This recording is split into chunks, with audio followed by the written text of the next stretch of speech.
자, 오늘은 원달러 환율로 시작할 건데요. 사실 이동 영상은 안 찍을 거라고 생각했습니다. 그 얘기는 뒤에 드리고요. 여기는 캔들 차트가 요게 그 달러 인덱스입니다. 여기 있는 파란 차트가 이게 원달러 환율이에요.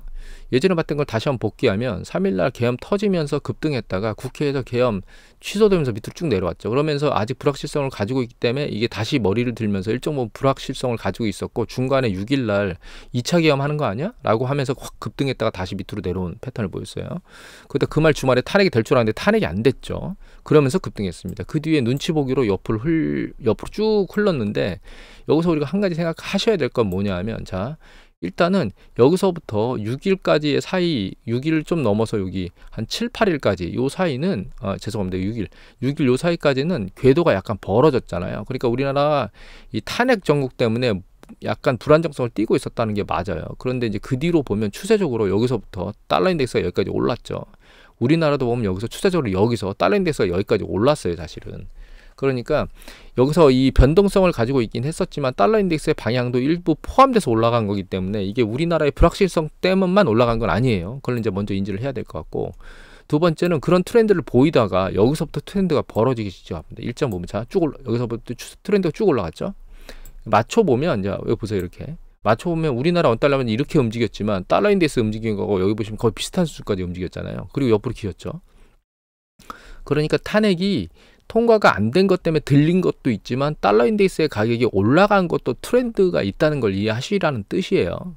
그리고 그 뒤로 이 상황을 보면 여기서 옆으로 조금 비었죠. 그러니까 큰 폭에서는 우리나라 원달러 환율의 움직임이 단지 우리나라 내적 문제만 해서 올라간 게 아니라는 걸 이해하셔야 되고, 두 번째 여기 보시면 급등하잖아요.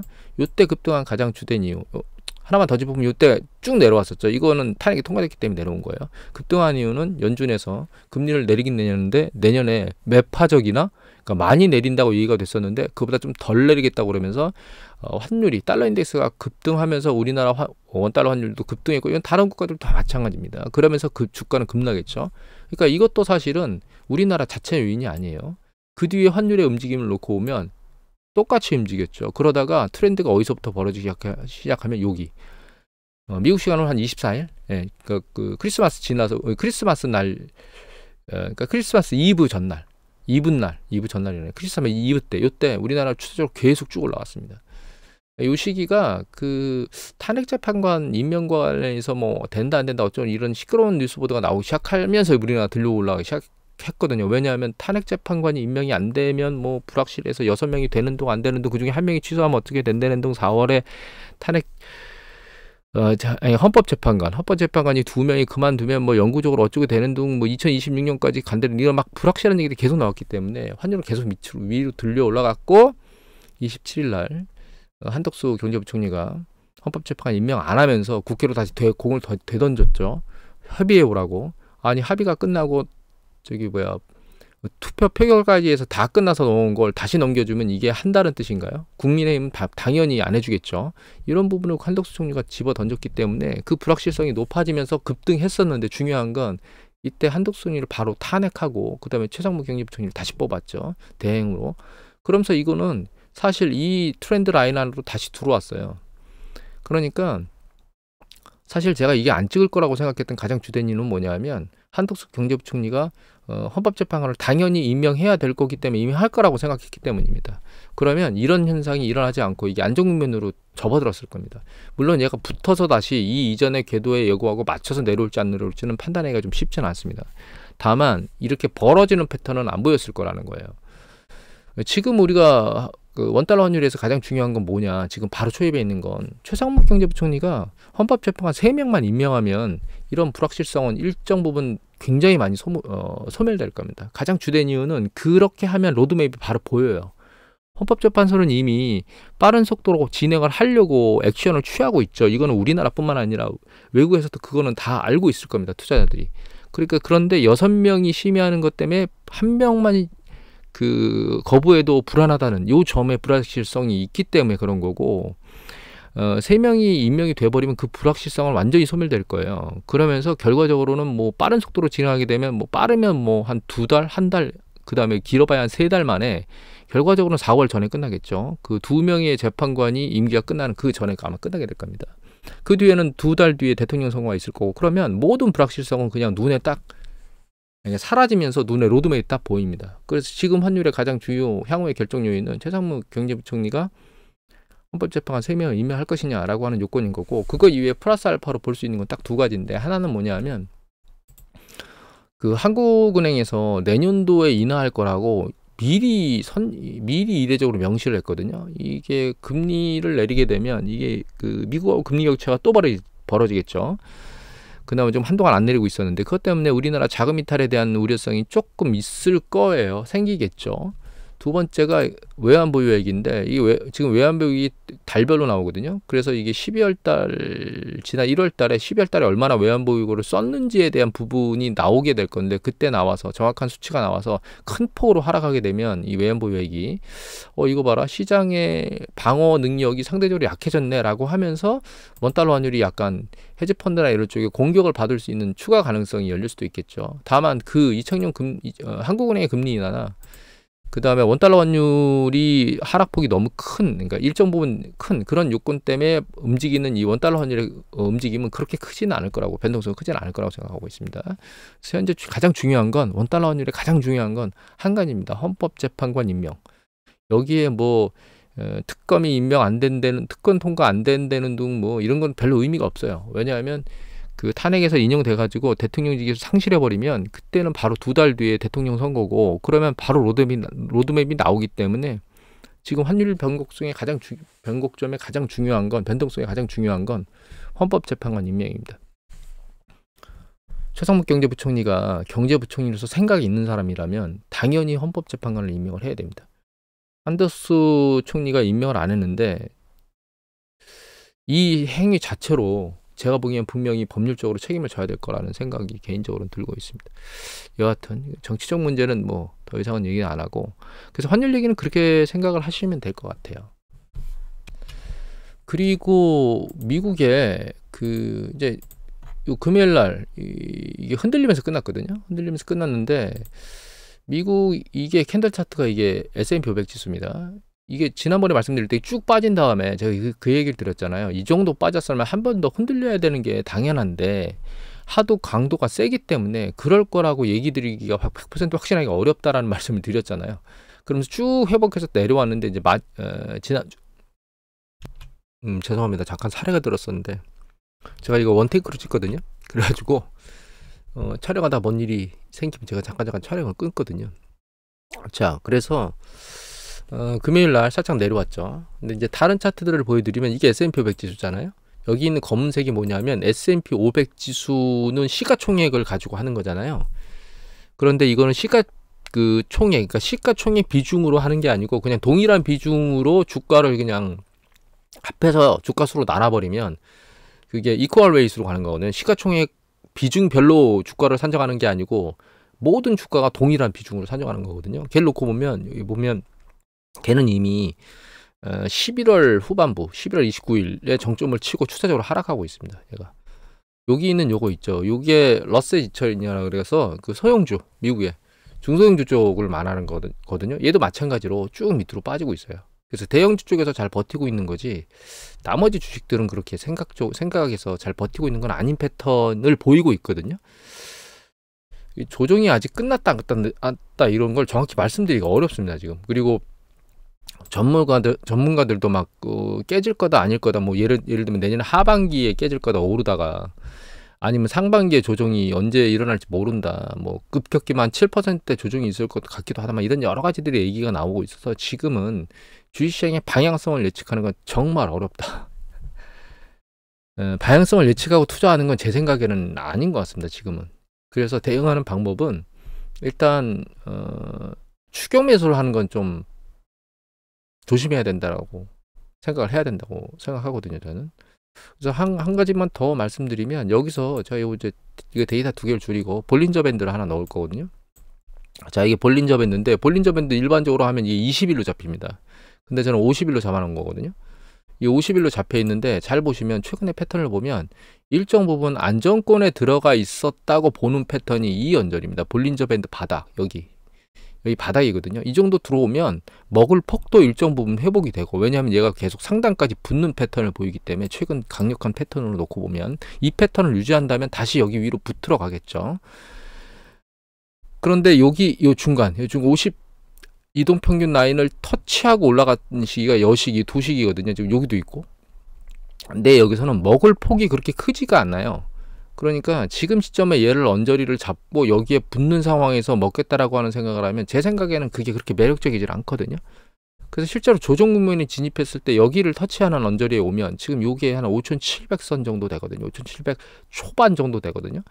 5700 중반, 5750이 깨지거나 5700 한 40, 50이 깨지면 그때 매집을 하는 게, 이때 매집을 하는 건 장기로 들고 있겠다는 생각은 아닌 거죠. 단기로 올라가면 털겠다는, 아니 혹은 나중에 트렌드를 보겠다는 관점으로 접근하는 게 가장 좋은 방법인 것 같습니다. 제 생각에는.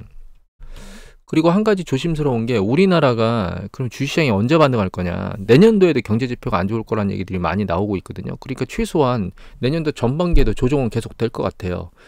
이 주식시장의 조정은 일단 어느 시점에 그나마 바닥을 칠 수 있을 거라고 저는 생각을 하냐면, 대선이 실제로 진행되는, 그러니까 탄핵이 인용이 돼서 윤석열 대통령이 직을 상실하는 그 시점이 가장 중요 포인트라고 보고 있습니다. 그 시점이 되게 되면 결과적으로 새 정부가 2달 안에 들어오는 거잖아요. 그러면 새 정부 로드맵이 잡히고 그 시기에 강력한 지원책이나 이런 것들이 들어올 수 있다라고 하는 확신성이 윤석열 대통령이 직을 상실하는 그 시기이길 거기 때문에, 만약에 바닥을 만드는 가장 빠른 시기라면 제 생각에는 탄핵이 인용되는 시기일 겁니다.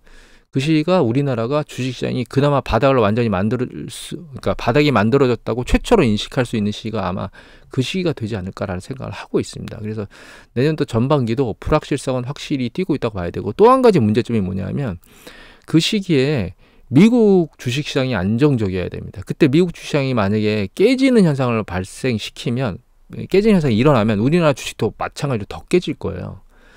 그래서 그 두 가지를 동시에 보면서 판단을 해야 될 것 같고, 지금도 생각이 바뀐 건 없습니다. 미국 시장은 여러 가지 관점에서 놓고 보면 미국 경제는 그렇게 나쁜 상황은 아니에요. 그러니까 제가 누차 말씀드리지만 정점에서 약간 둔화되는 패턴 쪽으로 움직이고 있는 건 맞습니다. 근데 그게 경제가 급격히 수축하거나 그럴 모멘텀이나 이런 조짐들은 안 보이고 있어요. 다만 그런 주식시장이 이 정도 깨지는 걸로 끝날 거냐, 이거는 알 수가 없습니다. 그건 투자자들이 거기에 반응하는 강도에 따라 다른 거기 때문에 경제지표가 나오는 거에 상당히 세게 반응할 수도 있고 적게 반응할 수도 있기 때문에 그 깊이의 폭이 이렇게 2022년도처럼 추세적으로 많이 내려올지 아니면 이 강도보다는 적게 내려올지에 대한 판단 요건은 일단은 판단하기가 좀 쉽지 않은 거예요. 하지만 주가에 부정적인 작용을 한다면 최소한 볼린저 밴드 여기를 뚫고서 일정 부분까지 내려와 줘야 된다는 생각을 하고 있습니다. 그러려면 실제로 고점 대비 하락의 폭은 15%, 최소 15% 정도는 내려와야 그거에 만족한다는 생각을 하고 있거든요. 일단 조정이 둔화 시점에서 일정 부분 조정이 일어난다고 하더라도 그 정도는 일어나야 된다는 생각은 개인적으로 하고 있습니다. 오늘은 경제지표들을 많이 보여드리지는 않고 있고 큰 흐름에 대한 트렌드만 보여드리고 있는 얘기를 하고 있는 것 뿐이고, 누차 말씀드리지만 정말 중요한 건 이 데이터입니다. 자, 제가 데이터를 좀 바꿨습니다. 화면을 잠깐 정지하고, 이 빨간색 이 차트입니다. 이거. 이 차트가 항상 말씀드리지만 프레드 사이트에서 볼 수 있는 코드명 중에 PA와 EMS라고 하는 비농업 부문 전체 고용수예요. 이 비농업 부문 전체 고용수가 꺾이는지를 봐야 된다고 계속 말씀을 드리고 있잖아요. 얘가 꺾이는 시그널이 내년에 발생하면 그게 위험성의 가장 중요한 포커스라고 보시면 될 것 같아요. 얘 같은 경우에 이제 이건 코로나 팬데믹 때니까 급격히 내려갈 수밖에 없었죠. 여기 보시면 이게 글로벌 금리 위기 때입니다. 글로벌 금리 위기 때 이미 얘가 꺾이기 전에 주가가 정점을 찍었어요. 그리고 꺾이면서 이 주가 내려오면서 같이 꺾였죠. 쭉 밑으로 내려오죠. 주가 같이. 이 고용수의 회복은 경기 사이클 바닥을 지나고 난 다음에 늘어나기 때문에 이 주가 먼저 바닥을 찍습니다. 여기도 마찬가지인데, 여기 보시면 올라갔다가 이미 얘가 정점을 치기 전에 조정을 받기 시작했거든요. 그러니까 지금 패턴은 제가 예전에도 말씀드렸지만 버냉키 이후에, 버냉키 이전에는 기준금리가 내려오기 시작하면 주가가 조정을 받기 시작했거든요. 근데 버냉키 이후에 기준금리가 내려오면 주가가 올라가는 패턴을 보였어요. 연준푼 얘기가 나오는 거죠. 그 행동이 지금 작동되고 있는 겁니다. 이전에도 보시면 여기 보시면 이게 얼마 안 내린 것 같잖아요. 여기 보시면 주가가 막 크게 흔들렸다가 다시 들렸는데 큰 폭으로 내려왔죠. 이 큰 폭으로 쭉 내려오는데 보시면 여기 내려왔다가 반등했는데 그 시기에 고용이 계속 늘어났잖아요. 그런데 어느 시점에서 고용이 정점을 치고 내려오기 시작하니까 주가가 갑자기 쭉 밑으로 밀리죠. 그리고 여기 이거는 고용하고 상관없이 블랙 먼데이였나요? 블랙 프라이데이였나요? 그 난리쳤던 그 시기 80년대 그때고, 여기 보시면 이때도 마찬가지로 쭉 내려오는데 내려오는 시기에 고용도 쭉 내려오죠. 이것도 마찬가지로 고용이 올라가다가 여기서 머리를 두들겨 맞고 옆으로 기니까 주가가 쭉 조정을 받죠.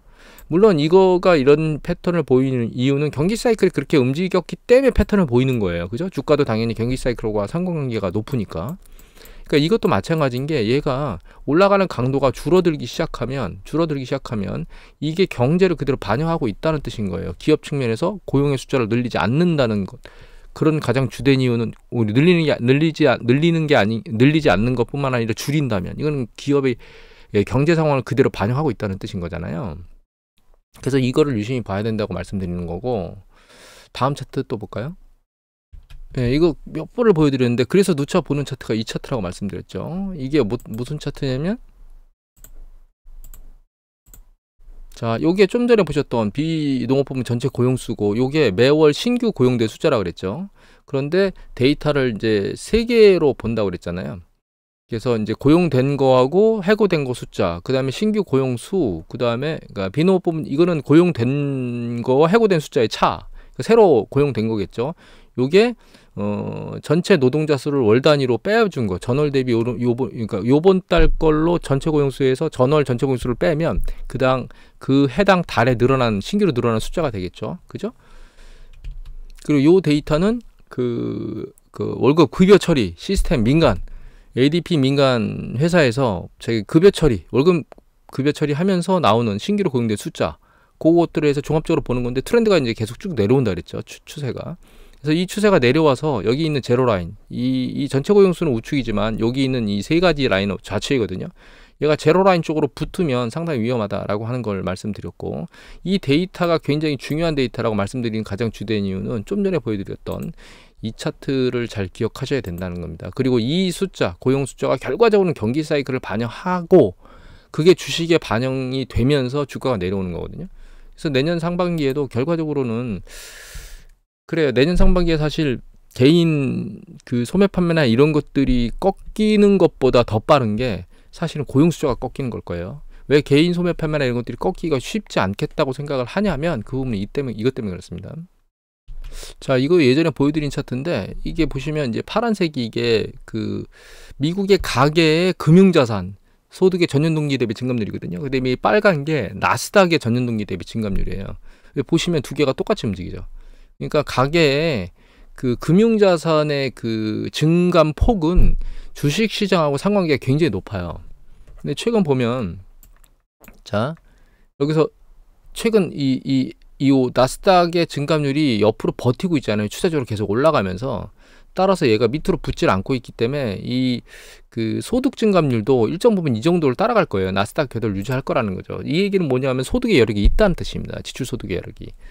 그래서 결과적으로는 그 소득 지출에 대해서 꺾이는 움직임이 생각보다는 늦게 일어날 것 같아요. 제 생각에는. 그래서 먼저 일어난다 그러면 고용 측면이 먼저 부정적으로 작동하고, 이 작동하는 게 주가를 움직이고, 이 주가를 움직여서 주가가 밑으로 밀려 내려가면 그게 이 소득의 영향을, 그러니까 자산의 증감에 영향을 미치면서 금융자산에 그게 이제 가계 소비 지출에 영향을 미치고, 이런 단계로 경기가 둔화되는 과정을 보일 것 같고, 그 상황에서 주가가 어느 정도 반영되는지에 따라서 주가의 움직임이 결과적으로는 다시 소비 쪽에 영향을 미치고, 그게 투자 심리나 이런 쪽에 영향을 미치면서 하락 강도를 결정할 거라는 생각을 하고 있습니다. 내년도 주가가 얼마나 올라갈 거냐, 얼마나 떨어질 거냐, 전문가들이 예측이 진짜 많은데 다 갈려 있죠. 그거를 어느 쪽으로 따라가느냐, 이거는 우리가 현재 판단할 수 있는 여건이 아니에요. 누차 말씀드리지만 제 생각에는 그거 가지고 정확한 판단은 내릴 수가 없습니다. 다만 명확한 현실은 딱 이렇게 생각하시면 돼요. 주가가 많이 올라왔다. 첫 번째, 상대적으로 주가가 너무 많이 올라와서 이미 여러 번 보여드렸지만 포워드 퍼 배수 대비해서 상당히 높은 수준에 있다. 물론 이 수준에 있는 게 지금 현재 미국 경제 상황으로 놓고 보면 뭐 너무 허무맹랑한 배수까지 올라왔느냐, 그렇게까지 볼 수는 없다. 다만 내년도에 트럼프가 들어오는데 그런 트럼프가 들어오는 관세 정책이나 이런 것들이 과연 미국 경제에 긍정적인 거냐라는 걸 한 번쯤은 생각해 봐야 된다. 그것이 일부 작동하고 있는 것, 이건 안 보여드렸는데 길어지니까 안 보여드렸는데 이거 한번 보여드릴까요? 자, 이게 연준 의원들이 예측하는 향후에 그 인플레이션의 트렌드를 찍어놓은 거거든요, 이게. 그 다음에 여기 있는 요게 지금 현재 PCI, 코어 PCI입니다. 코어 PC 물가지수.